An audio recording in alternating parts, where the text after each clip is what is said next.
Doc Joy. Hello po, ma'am. Body po. Napapanood ko lang siya. Ngayon kasama ko na. Doc, lagyan lang ng Ay, bakit po? Ano po to? microphone. Ay, agad-agad? Sir naman, hindi ako Pero bukas tayo magbablog. Sir, ito Sa lubong lang.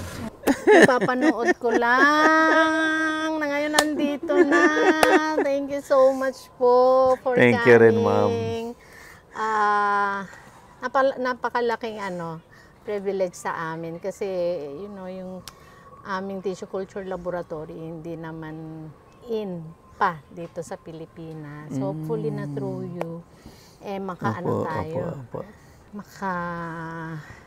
Ang tawag dito, makilala naman, no? Kasi yung mga vlogs ninyo, bonggang-bongga, nakikilala. Ayan, ako. Punta muna kayo po sa sa hotel ninyo para makapagpahinga. Apo. And then po magkita po tayo ulit. Opo. Patatawag namin po kayo. May yung pinsan ko po, common friend. Sino po? Si Dr. Ingrid Ocampo, Balungaw. Ay, opo. Pinsan nyo? Opo, first cousin ko. Gansan niya siya nung dalaga. Ay, oo nga, no. Ngayon ko lang na-realize. Oo, kasi Ocampo na kasi. Apo. Pero friend ko siya. Apo. Nag-retire na. Apo, nag-retire na. Pinsan niya. So, from Balungaw din po kayo? Yung daddy niya at saka tatay ko, magkapatid. So, Ilocano kayo? Wait, ma'am. Ilocano gaya na. Balungaw. Apo. Siya po si Sir Dong. Ay, hello po. Buddy po. Hi, Sir Buddy. Nice meeting you. Apo. At last. Siya po yung tissue culturist namin. Wow. Tapos si Pastor Dave. Hello, Pastor Dave. Pastor Dave po. Siya po yung aming manager dito. Hi. Hello, sir. Sana mas lalo nating mapaibayo yung pagkakilala sa lugar natin. Apo. Diyan naman kayo. Salamat na marami at binigyan nyo ng panahon para mapagtuunan ng panahon itong lugar namin. And with this, we appreciate much. Yung pagpunta nyo pa lang dito, tuwang-tuwa na kami. How much more pag blinag mo na? Picture nga ako. Na-pressure naman ako bigla. Yes, sir. Yes, sir. Thank you po. Thank you so much, sir. God bless Apo.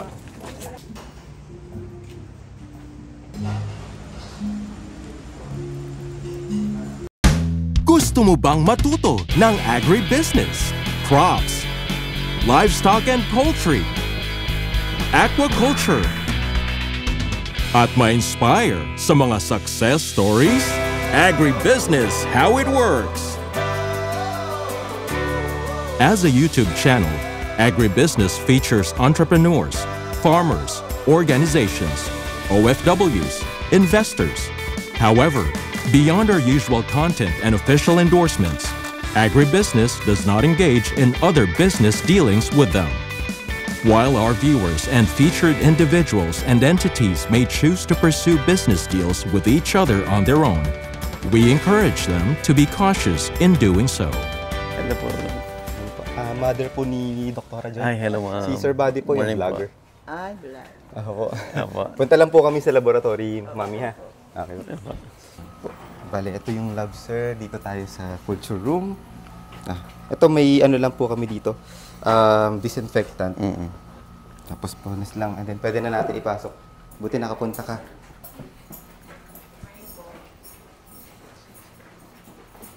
Bale, ito sir, dito po yung lab namin. Before tayo mag-start, i-introduce muna natin si Sir Dom. Sir Dom, ang buong pangalan ninyo? Ako po si Dominic Galimba. Galimba, okay. Yes po, isa pong tissue culturist since 2009. Aha. And then nag-alternative technique kami, practical and simplified tissue culture setup way back 2013. And then up until now, yun naging advocate namin ni Mentor. Ayan. So, when you say tissue culturist, anong field of expertise yan, Sir Dom? Yes, sir. Actually, Sir Buddy, marami kasi yan eh. when you say tissue culturist, masyadong broad. Pwede siyang animal tissue culturist, Ah. di ba? Human tissue culturist. So tayo as a plant tissue culturist naman. So yung sa plant tissue culture naman or mga micropropagationist, ibig sabihin gumagamit tayo ng mga parte ng halaman sa loob ng bote. Tapos yun yung gagamitin natin Para as i-reproduce. specimen. Para i-reproduce. Kung ano yung part ng halaman na kinuha mo, 100% katulad yan ng mother. Yeah. Pero may Exactly mga, the same. yes, exactly. Parang 100. clone.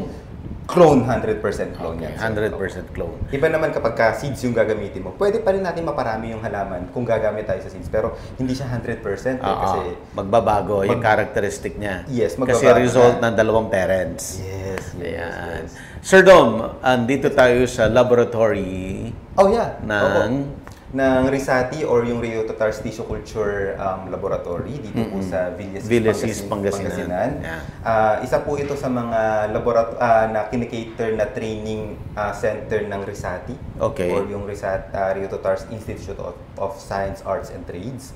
So ito po yung isa sa mga area nila na gustong i-promote din ni Dr. Joy, yung ating si Dr. Joy. owner. So, sinalubong tayo ni Dr. Joy last night.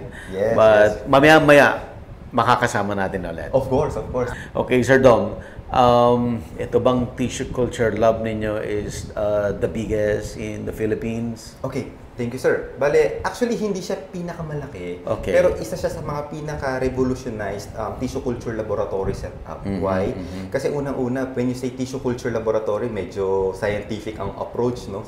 Pero naisip namin, paano ba natin siya ma-approach or mai-introduce sa mga farmer? No, it should be farmer-friendly setup. So parang kumbaga alisin natin yung intimidating factor na Exactly. pag sinabing laboratory, naku, ayoko niyan, wait lang muna. Yung chemicals dyan or yung mga materials dyan, mamahal yan. So kaya yung setup na gusto namin ni Dr. Joy is ma-approach pati mga farmer students, yung mga enthusiasts sa mga halaman, and even for conservation. Sa ganitong setup, kaya naman eh.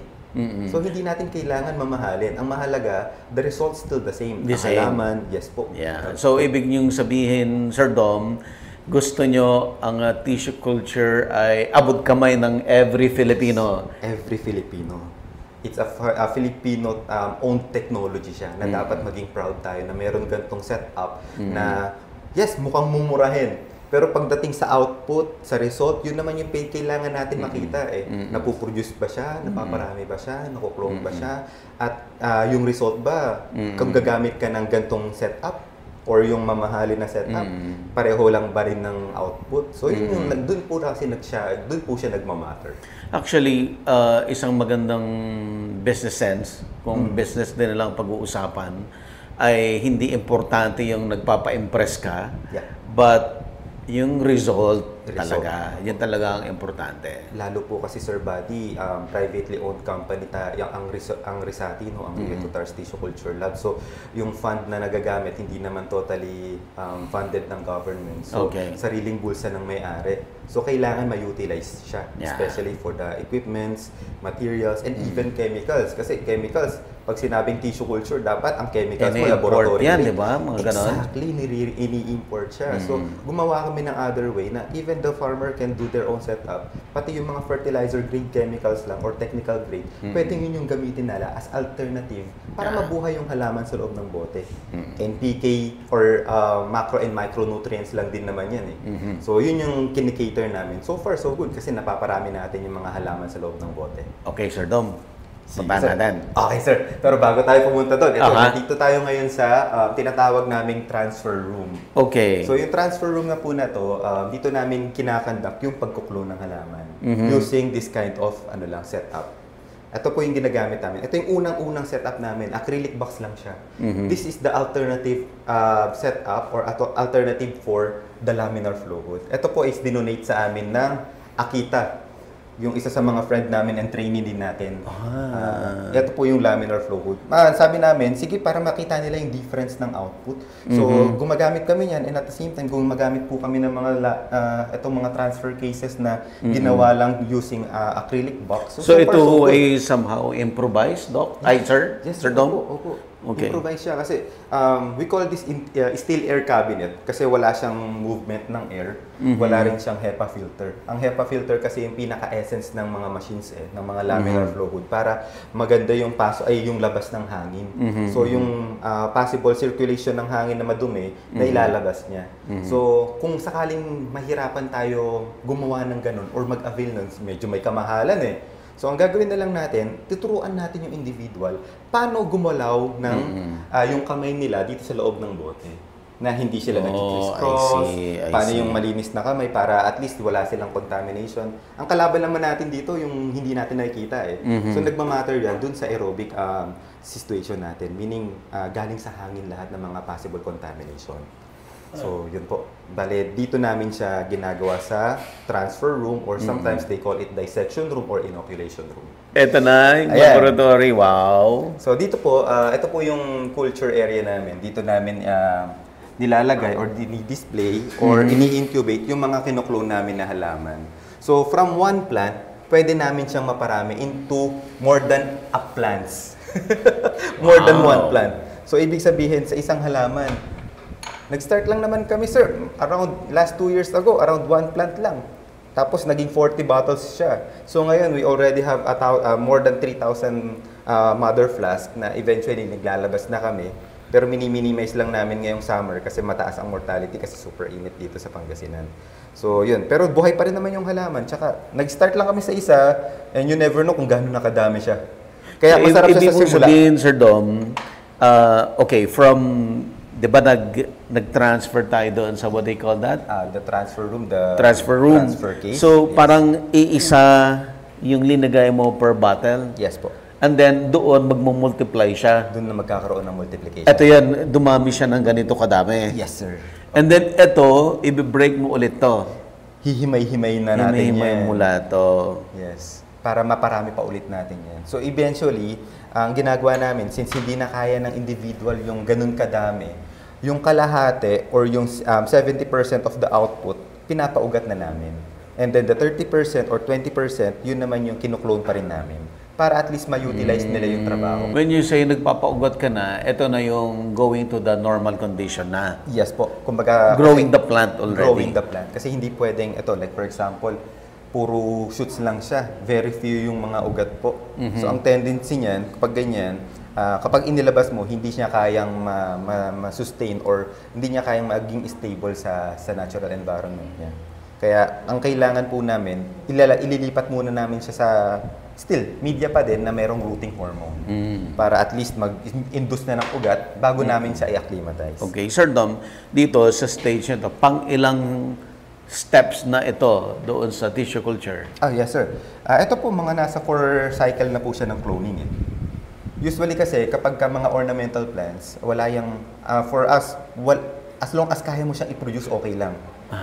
Pag ornamental plants. No? Kasi ang disadvantage ng mga habang madalas siyang inililipat, nagkakaroon ng possible mutation. Ornamental plant, mas prefer natin, may mutation. Kasi ibig sabihin, kapag may mutation, may bagong halaman.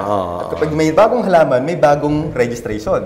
You can name your price. Iba naman po sa mga saging or high-value crops. Kasi sa mga saging po, like this one, yung mga saging natin, since for food consumption siya, and then meron tayong nilook forward na quality, so hanggang 6 to 7 cycle lang ng cloning stage ang mga banana.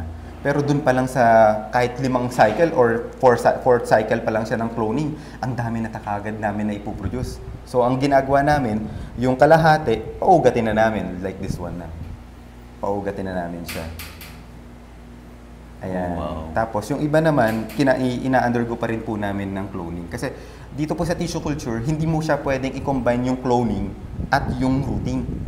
Parang sa tao din eh. Hindi niya alam kung anong iirin niya. Clone muna. And then rooting na sa susunod. Pero meron pa yan sa yung unang stage kasi, ang mahalaga sa unang stage, yung initiation stage, ma-establish muna niya yung sarili niya doon sa bagong environment. Once na nag-grow na siya, basta makita lang namin na meron ng chlorophyll formation or nagkaroon na ng green yung halaman mo or yung tissue, that's the time na pwede na namin siyang ilipat sa first cycle ng cloning. First cycle ng cloning. Yes. Sir Dom, for layman's term, when you say cloning, Paano yan ginagawa at anong ibig sabihin talaga niyan? Thank you, sir. Ang cloning kasi, ang ginagamit namin is the plant growth hormones, no? Tulad ng Anaa Plus, Hormix, Super Thrive, Miracle Grow, it's actually plant growth hormone na pampaugat. Ito naman, kabaliktaran. Instead na pampaugat yung ginagamit namin, pag sa cloning, yung mga, ang tawag namin is sa cytokinin. Cloning, ibig sabihin, paparamihin mo yung shoots, i-induce mo yung shoots para dumami siya at hihimay-himay mo siya eventually, ililipat mo ulit sa panibagong bote para paramihin ulit siya. Ibig mong sabihin, Sir Dom, di ba, yung isang tubo, that's considered one plant? One plant. And then that one plant, i-divide mo yan? Eventually, sir, kapag sa one plant na yan, kapag inilipat mo siya sa pagkain ng halaman sa media, na meron tayong tinatawag na cytokinin or specifically 6-benzylamminopurine or any cloning hormone. Marami po yan sa online shopping. Scientific. Scientific. Yun kasi yung main talaga niya. Pero in terms of multiplication stage, yung cloning hormone, madami naman po yan na may isa-search sa internet. No? Basta ilagay lang yung cytokinin na word. Yun na yun. Automatic na yun po. Yun yung ginagamit na namin na from one plant, yun na yung parang sinasabi nilang secret ingredient na dadami na siya. Sir Dom, ang cloning is not necessarily yung one plant ay i-chop mo to create new plants. It's not like that. Hindi, it's not like that, sir. Bale, kumbaga ang ginagawa natin, Sir Buddy, once yung halaman na-establish na siya sa loob ng bote, which is our stage, either stage 0 or stage 1, lilipat mo na siya sa cloning media or multiplication media. Media na dinadagdagan namin ng hormone na pampa-shoot, multiple shoots, no? Yun, once na inilagay na namin yon, nagkakaroon na siya, yung isang plant na yan, magkakaroon na siya ng multiplication. So, tutubo siya? Tutubo na siya. Pag sumaha na siya ng multiple heads or multiple pins, yan na po yung chinachop-chop. Yan ang i-chop-chop. Yes. And ililipat natin sa panibagong cloning. Tapos ganun na naman. Mag-multiply na naman siya. Mag-multiply na naman siya. That's why, ito po, meron kaming, sa agricultural crops, we have saba, lakatan, and vanilla. Even vanilla? Yes po. Itong vanilla, yung mga bawat notes niyan, niraraton na lang po namin yan. Tapos inililipat itatanim ulit sa panibagong bote. Yan po, nagkakaroon na siya ng cloning. Nagkakaroon na siya ng multiple shoots. Yung advantage kasi ng tissue culture, hindi lang siya 1:1 tulad ng ginagawa natin sa conventional planting sa lupa. Ano, sir? 1:1 million, ganyan? Depende kung gaano natin kayang iparamihin. Pero usually, ganun talaga yung So, nangyayari. as long as you have the facility, you have the space, at mabilis kang magpa-grow sa nursery, then walang katapusan. Yung one material, tuloy-tuloy na dumadami yun. Tuloy-tuloy na yan dumami, sir. Yun yung promising pagdating sa gantong technology. And at the same time, ang pinaka-advantage natin, we are using improvised. Pero the result is still the same. Mapapansin natin, super dami pa rin ng halaman. So yun po, from agricultural crops, ornamental plants for landscapes, or yung mga mamahaling halaman natin na tinatangkilik ng mga plantito-plantitas. Ang collectors. For collectors item, up to the conservation efforts. Ito po, isa sa mga kinoconserve namin. We call this pitcher plant. Ay, ganoon. Yung may pitchel. Kaya mapapansin nyo yung mga gilid niya may mga maliliit na pitchel. Wow. So from only one plant, part of the plant, hindi kailangan pag magko-conserve ka, kukunin ko yung halaman sa wild. Tapos i-conserve ko, dun palang nagkakaroon ng problem. Growing point or part ng halaman, ilalagay lang natin yan sa tissue, bubusan natin ng konting distilled water, ilalagay sa ziplock para at least may circulation pa rin, ma-retain, hindi matutuyo, and then takbo sa laboratory, and then do the tissue culture. So at least, na-save natin yung mother plant, nagkakaroon pa tayo ng conservation. So at least, ito yung introduction natin for conservation efforts naman. Ano, Sir Dom, anong klaseng pitcher plant to? Anong variety? That one is pitcher plant, Nepenthes truncata. We have truncata, we have Nepenthes alata. Yan, sir. Isa sa mga carnivorous plants po. Yeah. At maraming mga collectors nito, ha? Oh yeah, yes po. Hindi mamahalin to, di ba? Mamahalin.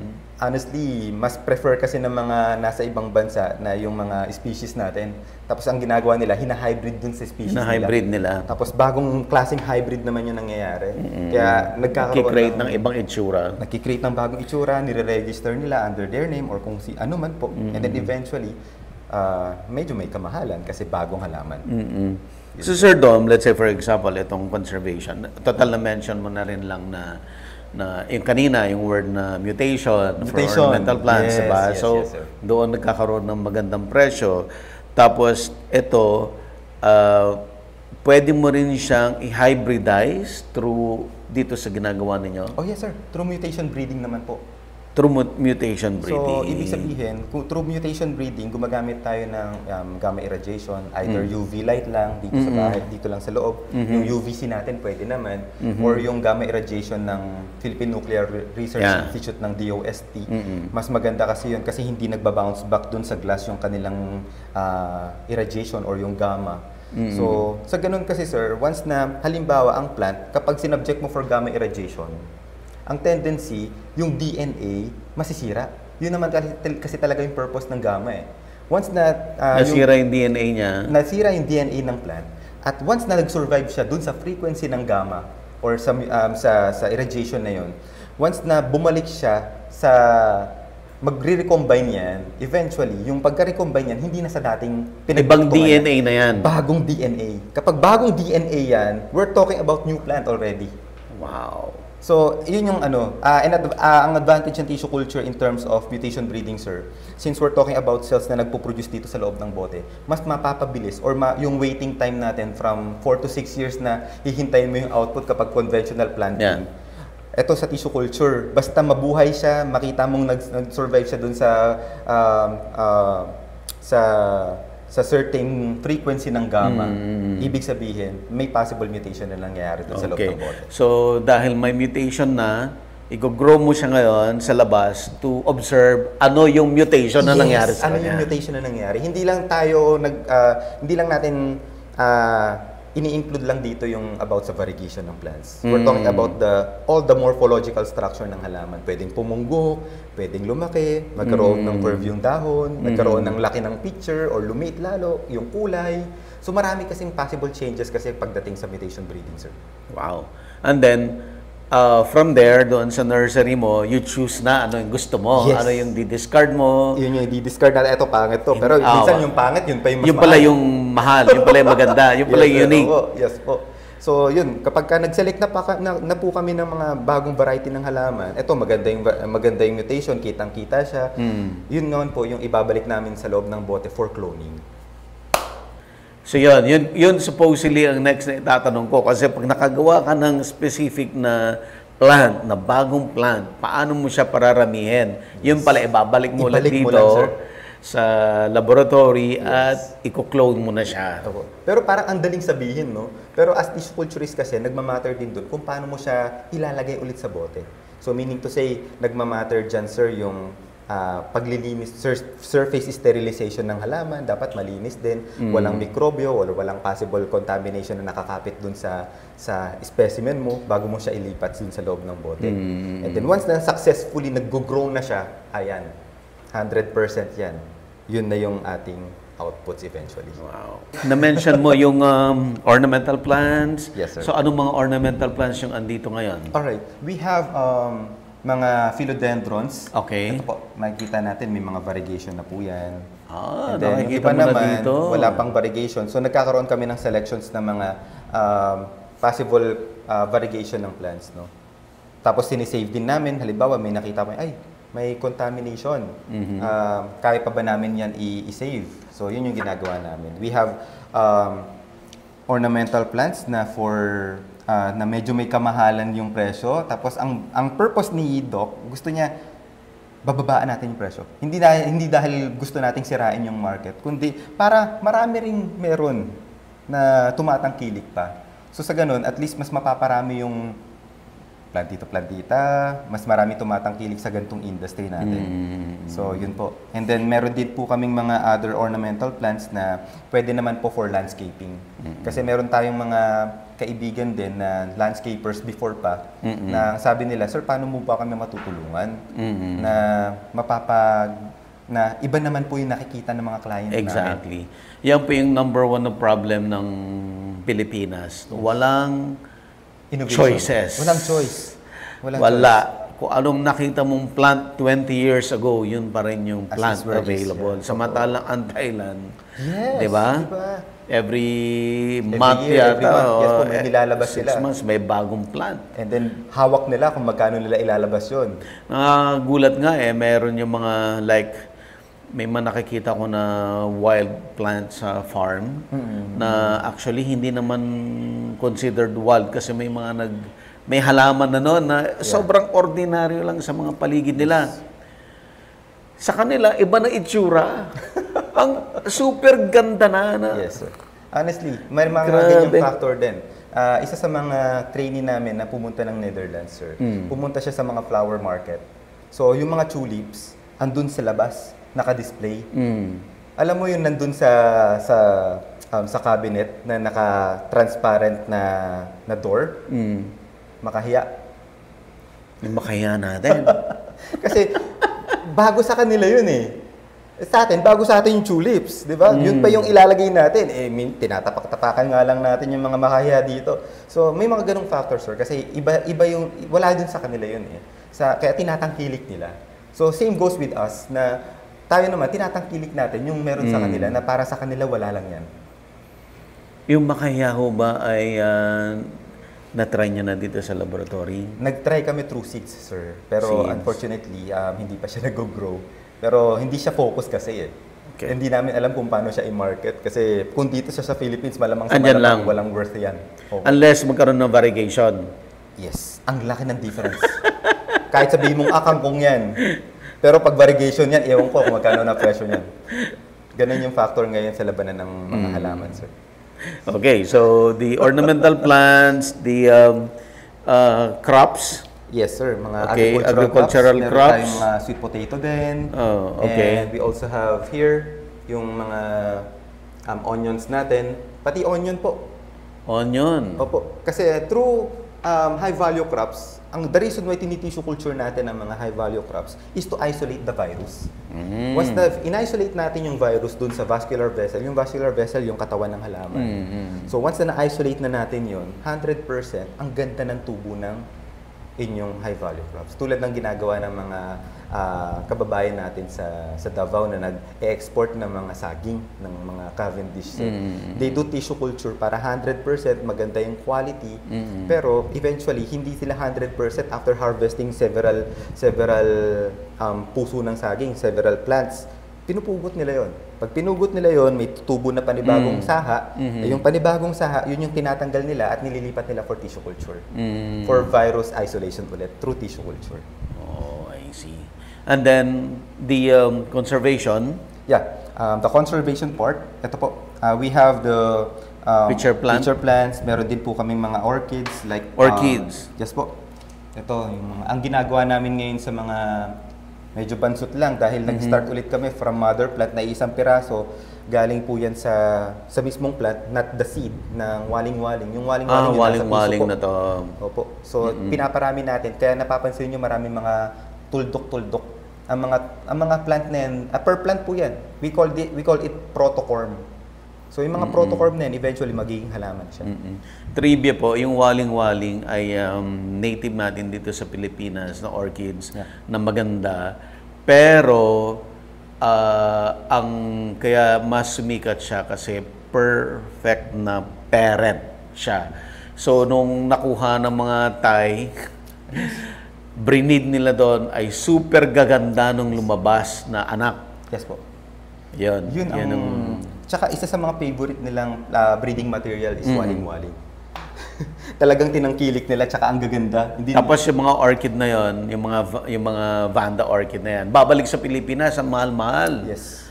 Opo. Hindi alam ng mga Pilipino na Dito actually nanggaling ang nanggaling yung gene na yan dito sa Pilipinas. Yes, sir. Okay. So hopefully maka sir, Yes, sir. Yes, na sir. makapag-breed din ng magandang Oh, yeah. what do you call that? Anong Vanda yan? Yung waling-waling. Vanda Sanderana. Sanderana. Maka-create din tayo ng super gagandang mga Vandas na Yes, masasabi dito natin na sa atin. Yes po, sir. Yun talagang pinaka-main purpose natin. Ayun po. So, yun sir. Bale, dito naman pala, ma-open ko lang sir. Yes, sir. We already have around 300, specifically 364 different varieties of plants. Wow. Particularly agricultural crops, horticultural crops, pati yung mga Conservation. for conservation efforts natin. Yun po.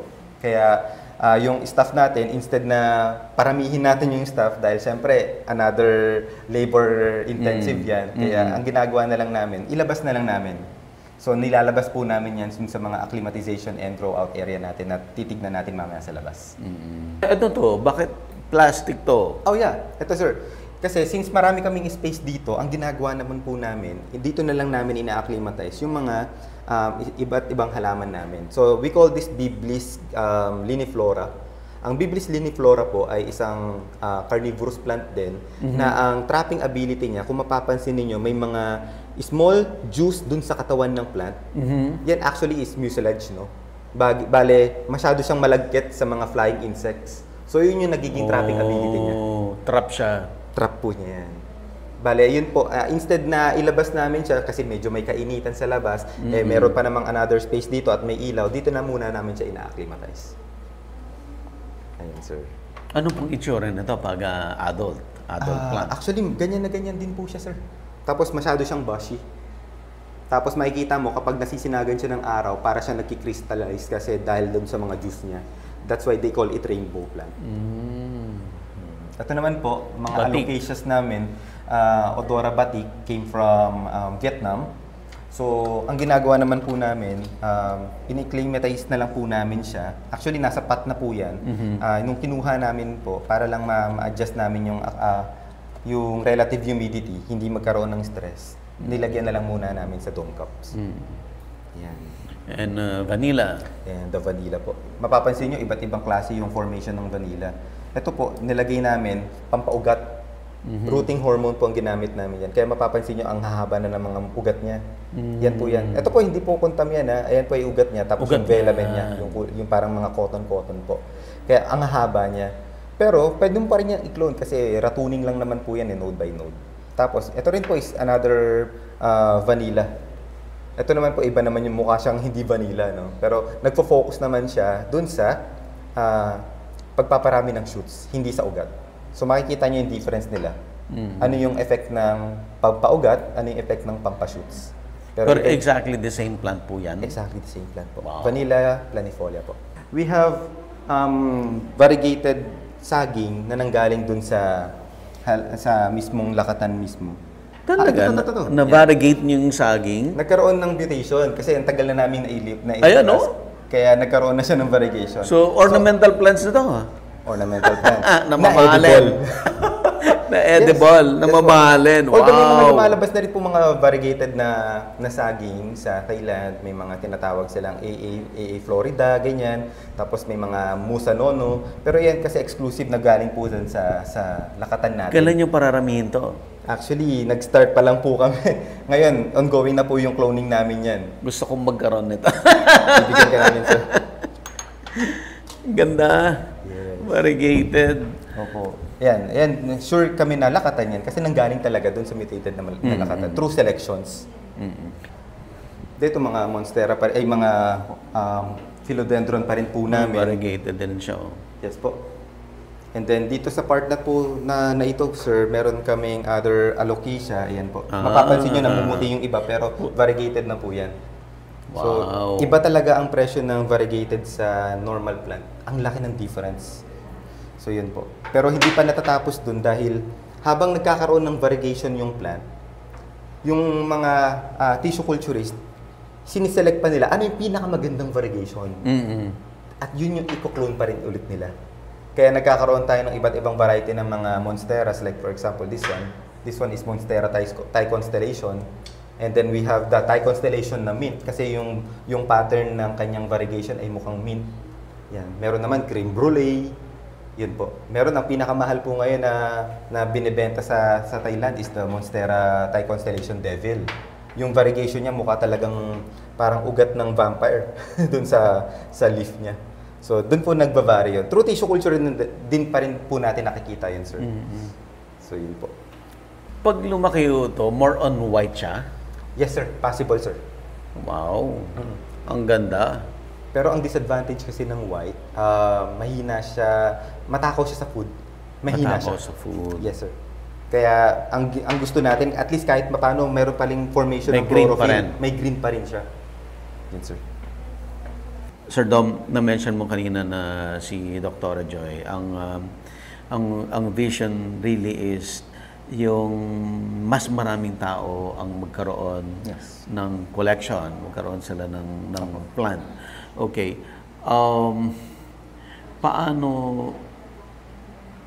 Paano yung business model nito? Paano ang sinasabi niya ba ay bawat tao ay magkaroon ng tissue culture? Paano sila kikita? Yes, sir. Bale, ang gusto kasi ni Doc, magkaroon ng, like for example, dito sa maliit na community niya, ma-introduce niya yung tissue culture. Like for example, isang bahay, isang family, mag-produce ka ng alocasia through tissue culture. Kami nang bibili niyan. So sa ganun, mapapababa yung presyo natin. Makakalaban tayo in terms of mga design or aesthetics sa mga landscapes natin. And at the same time, may livelihood yung mga bawat tao. At lastly, through our advocacy din, may introduce natin na itong laboratory, it's revolutionary in terms of farmer-friendly, na kahit sino can do their own setup. So gusto yung magkaroon ng maraming tissue culturists / breeders. Yes. Kung kaya ng Thailand, galing nga yung technology nun sa Philippines before pa, di ba? Yeah. So, gusto natin hindi ibalik, kundi gumawa ng panibagong technology na hindi tayo kagaya at yun yung gagawin natin.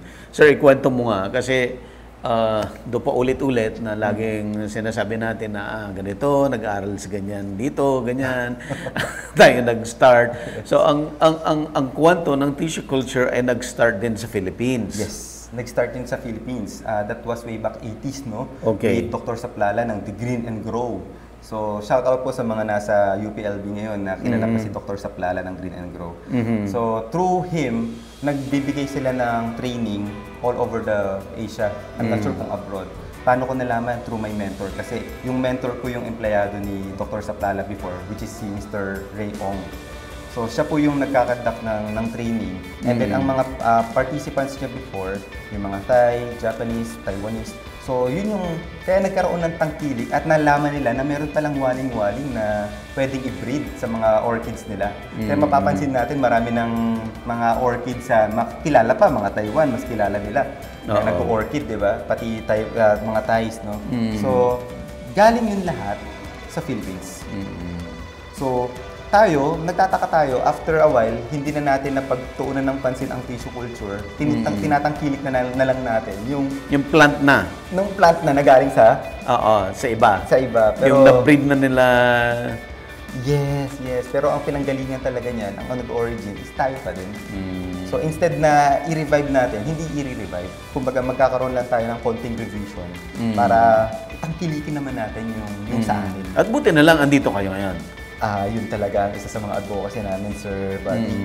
Kasi ito, naniniwala kami, this is a revolutionary technology in terms of modern farming.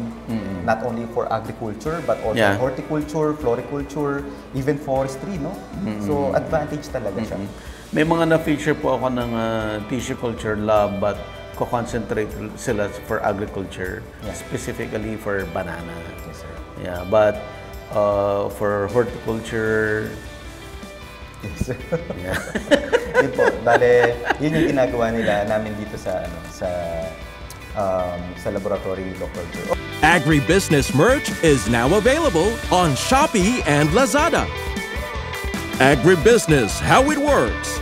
Instruct, inspire, succeed.